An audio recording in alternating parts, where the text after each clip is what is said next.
నమస్కారం. నా పేరు రామకృష్ణారెడ్డి. నేను చిలుముతూరు వైఎస్ఆర్సీపీ మండల కన్వీనర్ మాట్లాడుతున్నా. నిన్న రామగిరి ఎస్ఐ అయినటువంటి సుధాకర్ యాదవ్ గారు మాట్లాడుతూ మాజీ ముఖ్యమంత్రి జగన్మోహన్ రెడ్డి గారి మీద అవాకులు చవాకులు పేలుతూ ఏదో అరటి తొక్క ఆ తొక్క అని మాట్లాడారు.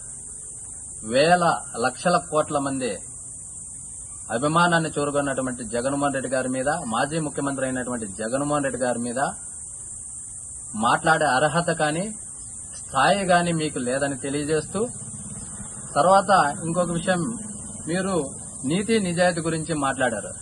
మీరు ఎంత నీతి నిజాయితీ ఉన్నారో ఒకసారి చిలుముతూరు మండలానికి వస్తే ప్రజలకి తెలుస్తుంది.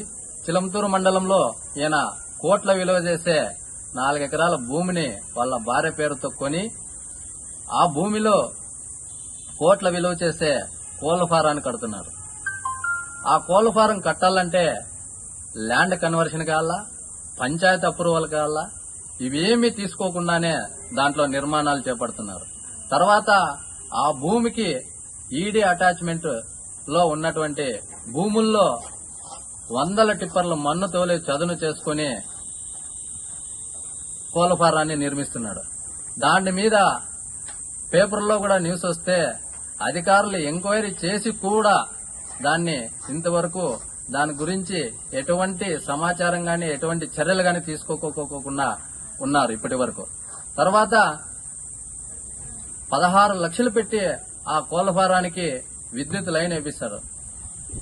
రైతులు 2 సంవత్సరాలు 3 సంవత్సరాలు తిరిగితే గాని విద్యుత్ కనెక్షన్ ఇవ్వరు. అలాంటి మీకు అడిగిన తక్షణమే కోళ్ల ఫారానికి విద్యుత్ కనెక్షన్ ఇచ్చారు. తర్వాత ఉపాధి హామీ పథకంలో రోడ్డు నిర్మాణం చేసుకున్నారు మీ కోళ్ల ఫారం వరకు. ఇవన్నీ మీరు నీతి నిజాయితీగానే చేసుకున్నారా?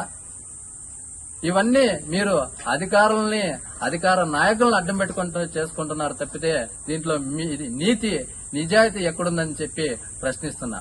తర్వాత గోరంట్ల మండలంలో కూడా మీరు మీ జాబును వదిలేసి మీ కులపు నాయకులతో కలిసి మీరు రియల్ ఎస్టేట్ చేస్తున్నది నిజం కాదా? మీరు గోరంట్ల మండలంలో భూములు కొన్నది నిజం కాదా? ఇవన్నీ మీరు నీతి నిజాయితీతోనే చేస్తున్నారా సుధాకర్ యాదవ్ గారు?